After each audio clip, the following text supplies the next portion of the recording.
12 December দুপুরে পল্টনের box culvert road হয়ে রিকশায় যাচ্ছিলেন ঢাকা ৮ আসনের সম্ভাব্য প্রার্থী ইনকিলাব মঞ্চের মুখপাত্র ওসমান হাদি। হঠাৎ তাকে গুলি করে পালিয়ে যায় দুই মোটরসাইকেল আরোহী। সিসিটিভি ফুটেজ পর্যালোচনা করে দুই হামলাকারীর পরিচয় নিশ্চিত হয় আইনশৃঙ্খলা বাহিনী। শুটার নিষিদ্ধ ছাত্রলীগ নেতা ফয়সাল করিম মাসুদ ও আলমগীর শেখের সম্ভাব্য অবস্থান খুঁজে বের করতে ঢাকা, সাভার, নারায়ণগঞ্জ, ময়মনসিংহ ও শেরপুরের সীমান্তে একের পর এক অভিযান করে পুলিশ ও র্যাব। মূল অভিযুক্তরা এখনও অধরা হলেও ধরা পড়েছে হামলায় ব্যবহৃত বাইক মালিক হান্নান, প্রধান আসামি ফয়সালের স্ত্রী সামিয়া, শ্যালক শিপু ও প্রেমিকা মারিয়া। সীমান্তে পারাপারে জড়িত অভিযোগে আটক করা হয়েছে সঞ্জয় চিচিম ও সিবিরন দিও নামের দুইজনকে।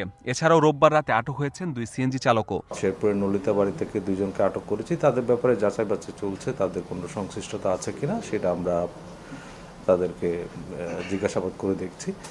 আর যে অন্যান্য যে আসামি বা যাদের আমরা ইতিমধ্যে শনাক্ত করতে সক্ষম হয়েছি তাদেরকে গ্রেফতারের জন্য আমাদের অভিযান অব্যাহত আছে। ডেন্টিস্টের পরামর্শ নাও নতুন কোলগেট অ্যাক্টিভ সল্ট। হামলার দুদিন পর পল্টন থানায় হত্যা চেষ্টা মামলা করেন ইনকিলাব মঞ্চের সদস্য সচিব আব্দুল্লাহ আল জাবেদ। আটককৃতদের মধ্যে 4 জনকে সোমবার গ্রেফতার দেখিয়েছে পুলিশ। হামলার প্রেক্ষিতে গতকাল পল্টন থানায় একটি মামলা রুজু করা হয়েছে।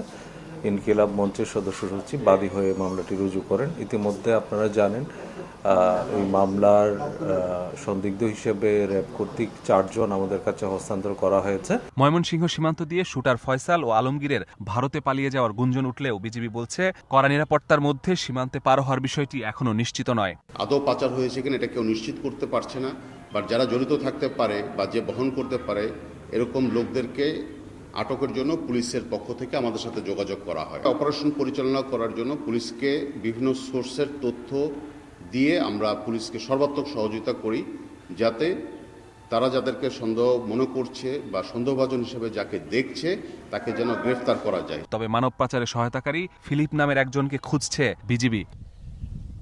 মাসুদুর রহমান, সময় সংবাদ, ঢাকা।